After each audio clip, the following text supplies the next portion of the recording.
ពេ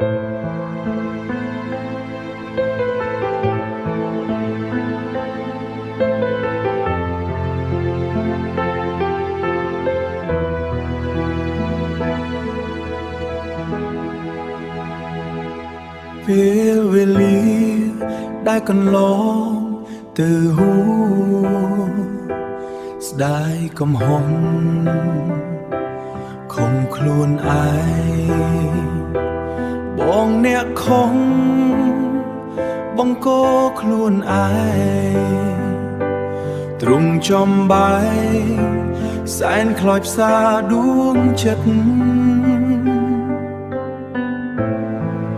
អាណិតដល់ស្រីរៀមសារភាព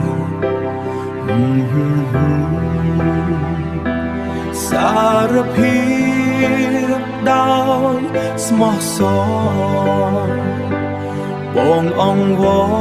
រណាពីស្អី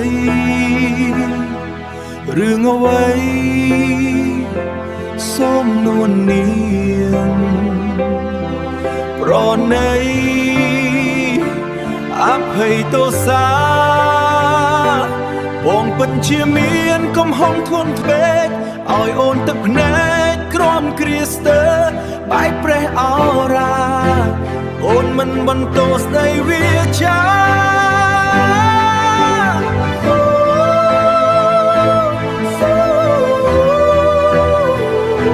ស្រទប់នេត្រាស្ទើរតែសិនខ្សែ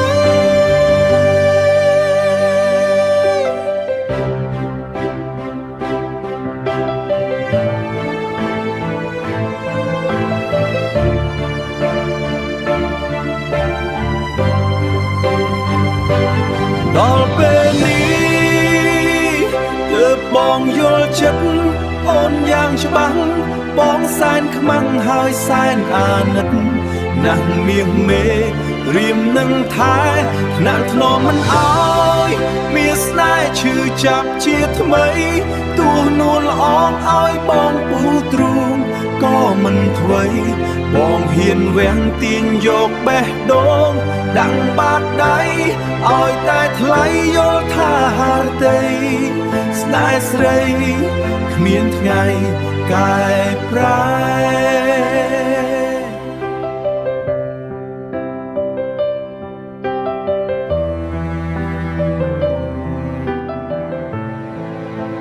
ស្នេហ៍ស្រី